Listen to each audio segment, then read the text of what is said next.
Hi guys, गणपतीपुळेच्या पुढील भागात तुमचं सगळ्यांचं स्वागत आहे. जसं मागच्या व्हिडिओमध्ये तुम्ही पाहिलं असेल, आम्ही गणपतीपुळे मंदिराला भेट दिली, तिथले समुद्र बघितले.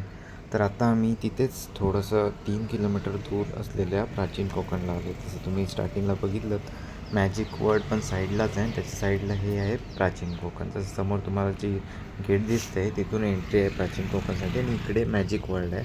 मॅजिक वर्ल्ड एवढं खास नाही आहे, आम्ही भरपूर जणांना विचारलं.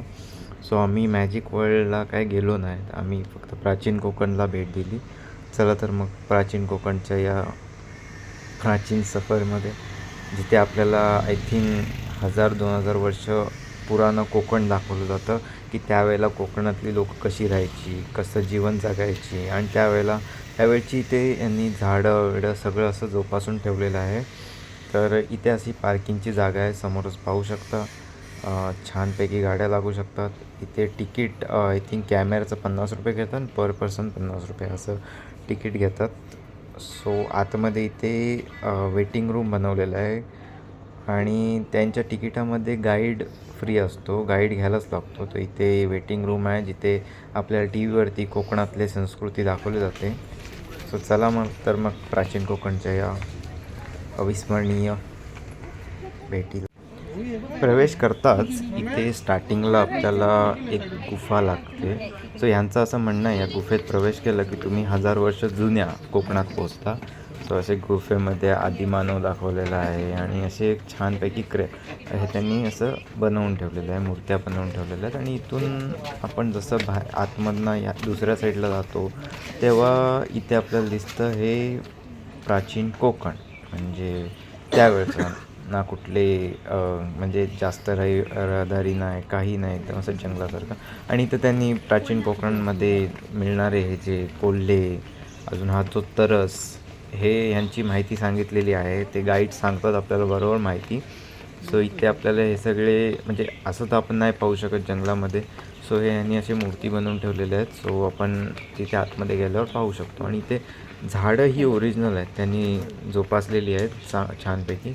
हे परशुराम भगवान आहेत, ज्यांनी समुद्रासोबत हे करून फाईट करून कोकण बनवलेलं, स्वर्गाहून सुंदर असं कोकण बनवलेलं.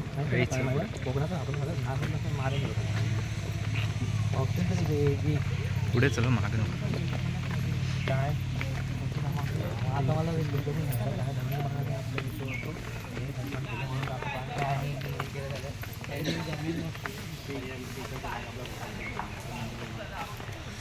मी हवं तुझं फोटो.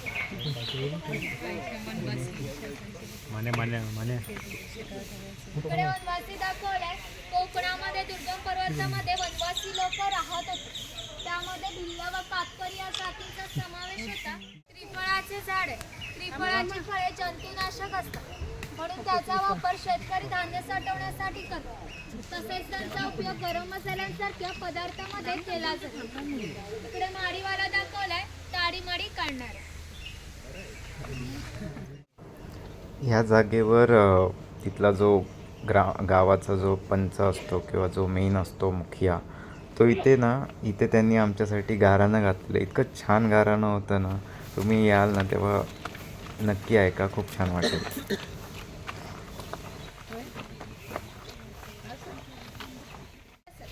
गावातील 2 व्यक्तींची भांडणे झाल्यास सगळा गाव येथे एकत्र येऊन गाव प्रमुख त्यांच्यासमोर न्यायदान करतो. तसेच सार्वजनिक कामे, पाखाड्या बांधणे, लाकडी साखव बांधणे अशी कामे कुणी कुठे कधी करायची याचा निर्णय गावकरी येथे बसून घेते. आणखी महत्त्वाची वैशिष्ट्य इथे पाहू शकता तुम्ही, इथे जरीमरीवाला आहे. आमच्या इथे याला गाबूकुवाला सुद्धा बोलतात. सो तुमच्या इथे याला काय बोलतात ते प्लीज कमेंट करून आम्हाला सांगा. इथे माहिती बघू शकता तुम्ही, स्क्रीनशॉट किंवा पॉज करून तुम्ही वाचू शकता. मी सगळे जिथे पोस्टर लावलेत ऑलमोस्ट सगळे कवर करायचा प्रयत्न केलेला आहे.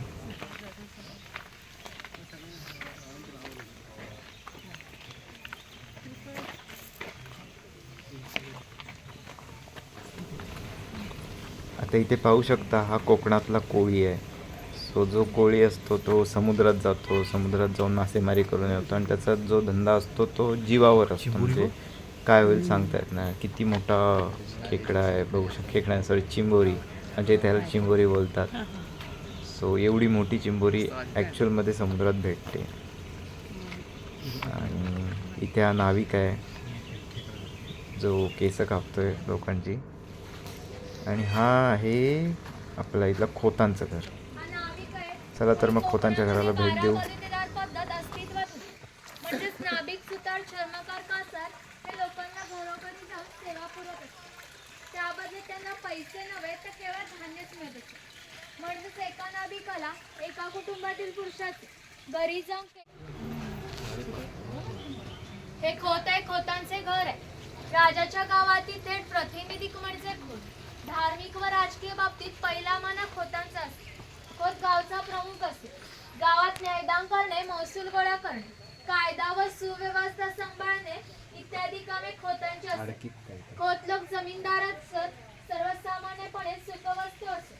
त्यांच्या बसण्याच्या लपकीवरूनच ते कसे ऐशाराम जीवन. चला आता आपला सगळ्यांचा लाडका शेतकरी जो आपल्याला धान्य प्रोव्हाइड करतो, ज्याच्यामुळे आपल्याला खायला मिळतं, त्याला भेट देऊया, त्याच्या घराला भेट देऊया. हे शेतकऱ्याचं घर. शेतकऱ्याची बायको जात्यावरती म्हणजे दळण हे करते. ही त्याची आई. ही शेतकऱ्याची मुलगी जी म्हणजे ह्याचं भातुकलीचा खेळ खेळते. हा शेतकरी जो घाम गाळतो. ही शेतकऱ्याची मुलं कसे खेळ खेळतात बघा ना, असं खेळायला खूप मजा आहे. हा आहे गावचा कुंभार जो भांडी बनवतो मातीची. त्यावेळेला तर मातीचीच भांडी यूज व्हायची. त्यासाठी लोखंडाची भांडी यूज करत नव्हते लोक.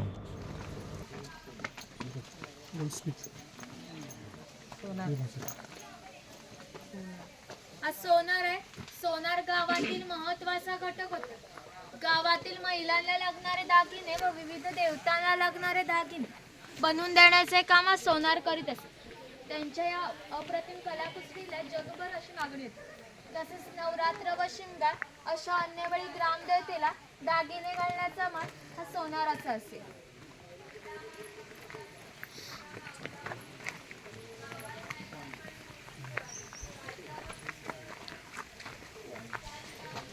हा वाणी आहे. सौल, राजापूर, दाभोळ या कोकणातील बंदरांना 5000 वर्षांपूर्वीचा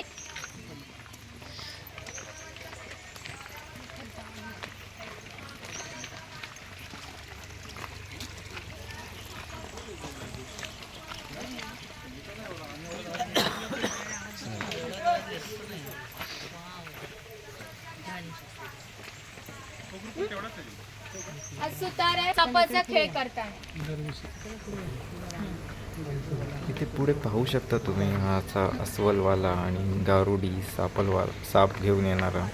सो हे त्यावेळेला खेळ चालायचे. त्यावेळेला तर हे कॉमन होते. कोण असे हे तर नव्हते प्राणी वाचवा असं काही त्यावेळेला नव्हतं. तर त्यावेळेला हे असे धंदा करण्यासाठी करायचे, पोटा पाण्यासाठी.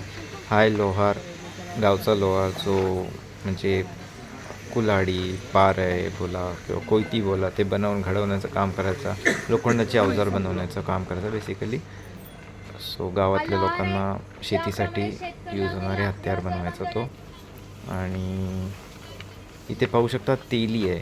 सो गावातली लोकं त्यावेळेला कसं असायचं, कोकणामध्ये भरपूर प्रमाणात म्हणजे नारळ भेटतात ना. सो ते सगळे इथे घेऊन यायचे आणि तेली त्यातनं तेल काढून द्यायचं. सो तो नारळाचं ते तेल लोक केसांना लावायला आणि ह्याच्यासाठी यूज करायचे, जेवण बनवायला. सो पुढे चला.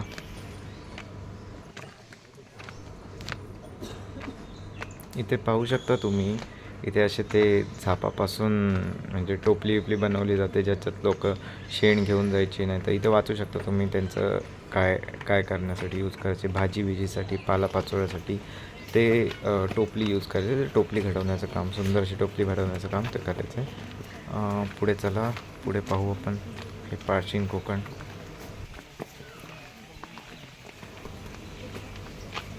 इथे तुम्ही पाहू शकता, इथे किचन दाखवलं आहे. म्हणजे त्यावेळचं किचन दाखवलं आहे. त्यावेळचं लिटरली त्यावेळचं मॉडर्न किचन दाखवलं आहे. तर इथे बघू शकता तुम्ही मॉडर्न किचनमध्ये, त्यावेळच्या मॉडर्न किचनमध्ये काय काय होतं. हे जातं होतं ज्याच्यावर म्हणजे पीठ दळलं जायचं. दुसरं आहे हे शेवयाचं यंत्र. पाहू शकता त्यावेळचं शेवयाचं यंत्र कसं होतं. आणि मोठे मोठे असे पतीले आहेत इथे. ते इथे पाहू शकता तुम्ही चमचा लावलेला आहे. तो एक जेवणाचा डबा आहे. त्यावेळेचं जेवणाचं नाव पितळ्याचा तो पण किती छान आहे ना. हे काय लाकडी पुरणपोळीचं यंत्र आहे.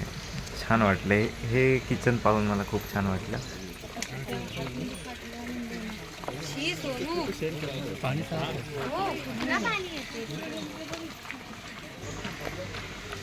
इथे पाहू शकतो तुम्ही हा आहे मावरा बाजार म्हणजे सुकी मच्छी.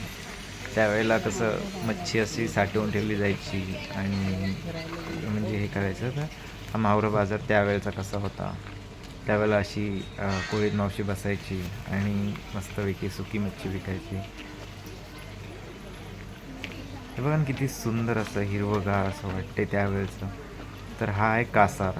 हा मुलींना बांगड्या द्यायचा लहानपणीपासून आणि ज्यावेळेला त्या मुलींची लग्न व्हायची त्यावेळेला तर लवकर लग्न व्हायची त्यावेळेला त्याला सोनं दिलं जायचं मुलीच्या बापाकडनं प्रत्येक घरातनं. बाकी बांगड्या तर फ्रीमध्ये द्यायचं. इथे हे अशी झाडं लावलेली आहेत खूप छान असं.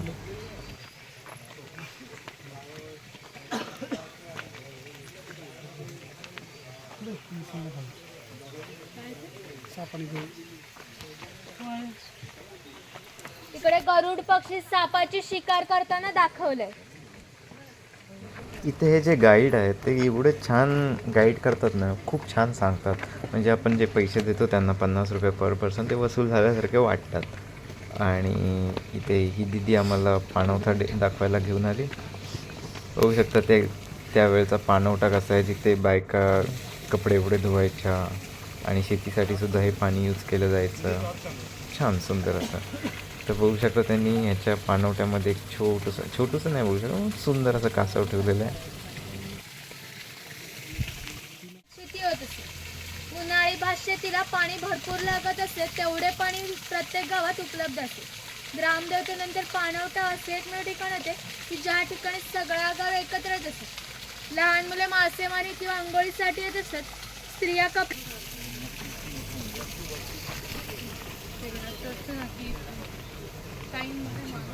पाहू शकता माझी आई आणि भाऊ कसं जाऊन तिथे बसलेत थकले बिचारे.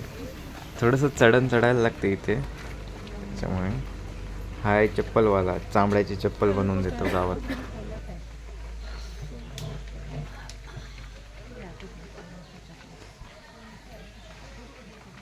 ती पाहू शकता पुढे. इथे पुढे मार्लेश्वराचं त्यांनी प्रतिकृती बनवलेली आहे. सो मार्लेश्वराची कथा अशी आहे की शंकर भगवान ज्या गावात राहायचे सो त्या गावात कलीच्या प्रभावामुळे लोक एकदम विचित्र बिहेव करायला लागलेली. म्हणजे एक दुसऱ्याचं हे करणार मागे खेचणार जसं आत्ताची जशी लोक बिहेव करतात सो तशी बिहेव करायला लागली. सो शंकर भगवान ते गाव सोडून जात होते आणि त्यांना एक म्हणजे असं झोपडी दिसली जिथे प्रकाश होता. तर तिथे ते चाकरमान्याचं घर होतं. चाकरमान्यामध्ये तोच जो चांबड्याची चप्पल बनवायचा आणि चांबड्याची चप्पल बनवून तो त्यांना मशाल दाखवून वाट दाखवत होता. सो शंकर भगवान त्याच्यावर प्रसन्न झाले आणि स्वतःचं खरं रूप दाखवलं. तेव्हापासून जी माकर गाव आहे तिथून जी पालखी जाते मार्लेश्वराला तर त्याला वाट दाखवण्याचं काम हे एक चाकरमानच करतो. सो मी इथे जाऊन दर्शन घेतले. छानपैकी असं शिवलिंग आहे तिथे त्यांनी कृत्रिम तयार केलेलं आहे. छान वाटत सेम प्रतिकृती बनवलेली आहे. तर इथे भगवानचा आशीर्वाद घेऊन भगवान शंकराचा आशीर्वाद घेऊन मार्लेश्वराचा आम्ही या स्टोरीवरून आपल्याला फक्त एकच शिकवण मिळते की एक दुसऱ्यासोबत चांगलं राहा नीट राहा. सो जर चांगलं नाही राहिलं भांडण करत राहिलो तर देव पण आपलं गाव सोडून निघून जातं आपल्याला सोडून निघून जातं. चला पुढे बघू. हा आहे धनगर. हा गावातला सगळ्यात श्रीमंत असा माणूस आणि त्याचं राहणीमान एकदम असं गावठी टाईप असं. 10 ते 12 किलोमीटर अंतरावर आहे. हे लोक ज्यावेळी गावात येत असत त्यावेळी पायात चांगल्याच्या वणा हातात घुंगराची पाठी खांद्यात पाठी घेऊन या वेशभूषेत येते. असं असलं तरी प्रत्येक धनगर 100 ते 125 गाई व 5 ते 25 म्हशींचा मालक. फायनली हे आहे शेवटचं ठिकाण जिथपर्यंत गाईड आपल्याला गाईड करतो आणि इथून प्राचीन कोकण संपतं. म्हणजे ते लोक याच्या पुढे नाहीत. याच्या पुढे काही जास्त हे पण नाही बघण्यासारखं नाही. व ते तिकडे पहिल्या 4 मडक्यात पाण्यासोबत उकळवले जाते आणि जो लाल रंगाचा पाक तयार होतो तो 5व्या मडक्यात विशिष्ट तापमानाला उकळवला जातो. तो पाक सावलीला सुकत घालून त्याचे छोटे छोटे वड्या पाडल्या जातात. आणि कातर होण्याच्या प्रक्रियेला 3 ते 4 महिने लागतात.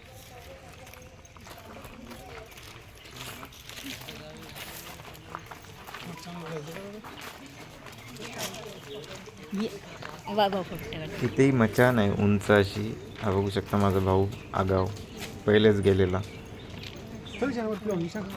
ही मचाणे पूर्वी अशा प्रकारची मचाणे शिकारीसाठी व भूप्रदेश लक्ष ठेवण्यासाठी उभारली जाणू शकतात. चला मचाणीवर जाऊया. हे काही एवढी उंच अशी वाटली नाही तिथे जाऊन, म्हणजे वरनं असं काही इतकं दृश्य दिसत नाही. एकदम असं घनदाट जंगल टाईप त्यांनी बनवलेलं आहे. सो इथून व्ह्यू काय एवढा सुंदर असा येत नव्हता, पण हां त्यावेळेला कसं असायचं ते दाखवण्यासाठी. त्यावेळेला ऑफकोर्स लोखंडाची मचान तर नसणारच.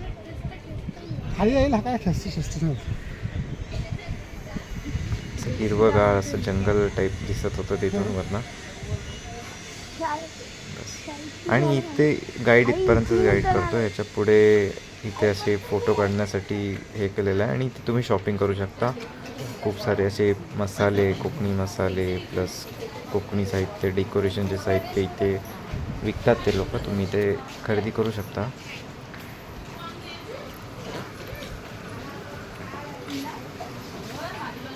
पाहू शकता इथे त्यांनी चॉकलेट्स आणि हे आहे कोकणी सगळं, म्हणजे असं ते नॉर्मली आपल्याला दुकानात भेटत नाही. सो इथे त्यांनी सिंधुदुर्ग किल्ला बनवलेला आहे. सॉरी सिंधुदुर्ग नाही, हा जयगड किल्ला आहे ज्याला आपण मागे भेट दिलेली. सुंदर असा जयगड किल्ला. आणि ही तोफ आहे.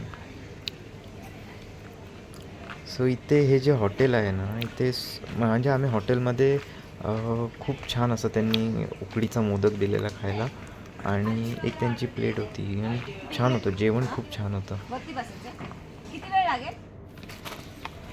आणि इथे पाहू शकता इथे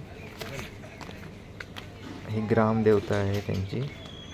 आणि इथे शंख शिंपल्यांचं एक्झिबिशन होतं. तिथे आतमध्ये कॅमेरा अलाउड नव्हता, सो कॅमेरा घेऊन जाऊ शकलो नाही. पण इथे शंख शिंपल्यांचं होतं आणि सुंदर असं, म्हणजे आतमध्ये सुंदर असे शंख शिंपले दाखवले जातात. तिथे गाईड पण करतात. हे समुद्रातली देवी. आतमध्ये फोटो किंवा व्हिडिओ काढण्यास मनाई असल्यामुळे मी आतमधलं तुम्हाला दाखवू नाही शकलो. तुम्ही एकदा भेट द्याल तर ते पाहूनच घ्या. आणि इथून हा एक्झिट आहे. इथे पण जाताना आजूबाजूला खूप सारे असे मसाल्याचे झाडं लावलेली आहेत आणि त्यांची माहितीसुद्धा दिलेली आहे झाडावरती. झाडाचं नाव शकता तुम्ही. कसे मोठे मोठे असे जंगल टाईपच आहे हे प्राचीन कोकण. आणि खूप छान वाटलं. खूप म्हणजे एक जो राऊंड मारला आम्ही या टेकडीवरती जे त्यांनी बनवलेले आहे छानपैकी. सो छान वाटलं. असं फुल गावा टाईप वाईब येत होती. चला तर मग पुढच्या व्हिडिओमध्ये भेटूया. Thanks for watching.